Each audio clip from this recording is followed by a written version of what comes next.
Hello and welcome to day 12 of Farm Kids Summer. I do it next to the Kerry ewe lambs, but I'm trying to make them my friend, but they're not really adhering to it. They still think everything and everyone is scary. You've got me today, I'm afraid, because the kids have gone out for the day, so you have to put up with me. I hope that's not too much of a bad thing. I'd like to have a look at where our meat comes from. So you've seen that we farm sheep and pigs and cows and turkeys and all sorts, but what do we actually farm them for? When you go and buy your meat, whether it be from us or from a supermarket, where does that meat actually come from? What part of the animal is what? So that's what we're going to focus on for the next, 8-10 minutes of this video. So I just want to have a look at each of our animals, and obviously we farm them and we farm them for meat. Whilst we've got the lambs in, I thought it'd be a really good opportunity to show you where your cuts of meat come from. Now this is one of our fit lambs. I'd say it's finished and ready. The way we tell that is first of all by weighing them, but then also feeling their condition, their body condition. Now the best way to do that is to feel across their rump, so at the top of their bottom, and basically we're feeling for what is called the spiny process. Basically we're feeling their hip bones. Now I can just about feel them, only just, which means that there's a good meat covering. If I couldn't feel them at all, that means there'd be too much fat on the animal, and if they were really sharp and pointy, then there's not enough meat and the animal's not ready yet. The other place we can feel is at the top of the tail, and very similar. If you can feel the spine and tail bones, then it's not fit. If you can't feel anything at all, there's probably a bit too much fat, but this one is in really good condition. So where do we get our cuts of lamb from? Obviously we've got the leg. Now from the leg we can get things like leg steaks, we can do diced, for leaner lamb, roasting joints. We've got the shoulder, which is the front leg, or the top of the front leg. A lot of people like to have that diced, people like to have that boned out and rolled for roasting joints. Chops, lamb belly, not very popular, but it can be. A lot of people have it minced instead. Chump chops come from here. Chump chops from here, at the top of the leg, in front of the ribs, and also neck. A lot of people like to have rolled neck or rolled breast here. And that's where your joints come from, bits and pieces come from. So I want to talk about where we get our beef cuts from as well. Now I did have the perfect view until Mister got in the way. So number 19. She is our next animal that will be ready to go. She's a heifer. She's never had a calf. And I just want to talk to you about how we select them. So we look at something called the top line, which is her back. And we also have a look at her back end. You can see, hopefully, if she stands still, see how it's sort of kind of flat on the back. Now these are Dexter cattle. They're not commercial beef animals, so you won't see them necessarily in the supermarket, their meat, and all of our meat goes into Dexter boxes. Now because she's not going to play ball, I'm going to take a photo and talk you, oh maybe she will, talk you through the main cuts and use my little arrow pointers as to where they stand. If number 23 gets out of the way, you can see in comparison he's nowhere near ready as her.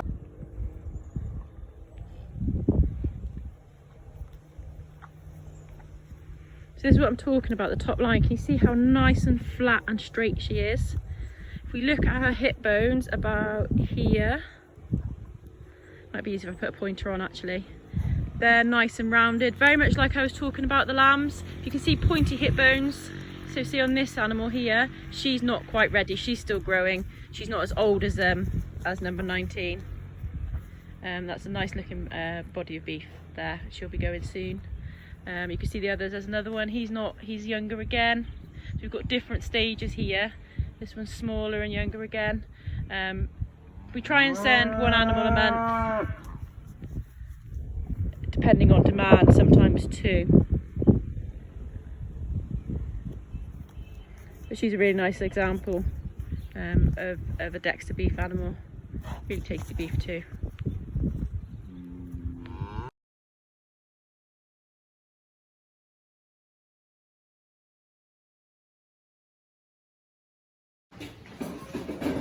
I'd like to now talk about pig cuts or pork cuts. Now the saying goes that the only thing you can't use from a pig is its squeak, and that is actually quite accurate really. Now I've started talking, they've gone a bit jittery, but we'll just have a quick look. Now these are not quite ready, but general terms speaking, we usually send a whole pig for sausages. A lot of people use the more undesirable parts, but that's just down to sort of personal preference.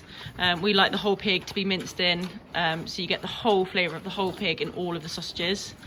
So if we have a look at this pig, if we start at the back, you've got the leg or the rump or the bottom. Nice lean roasting joints out of that, or you can have it cured for gammon steaks, ham and such like. Trotters, they can be used for dog food, dog treats, old recipe. You can get some old-fashioned recipes and people boil them up and cook them themselves.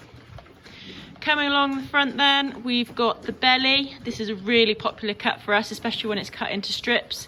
The belly is also where you can get streaky bacon from if it's cured. And then we come through to the front legs and the shoulder. So shoulder joints I tend to find have the best crackling on. You've got a little bit more of a layer of fat on the shoulder, so you do tend to get crispier, better crackling.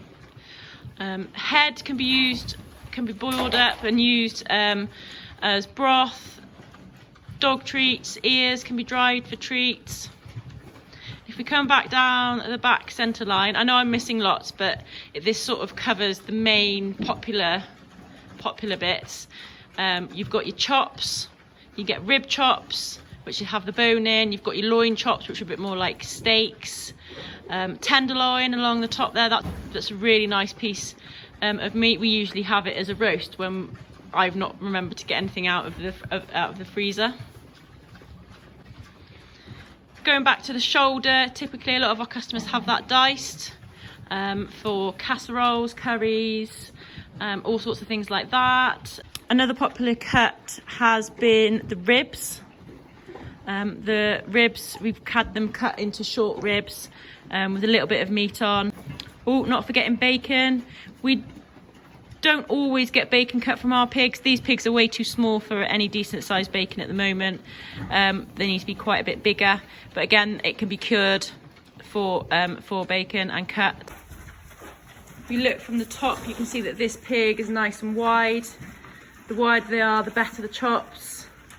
She's got a really nice bottom on her. Yep, you. Great for joints and gammons and hams. You get lots of meat off them.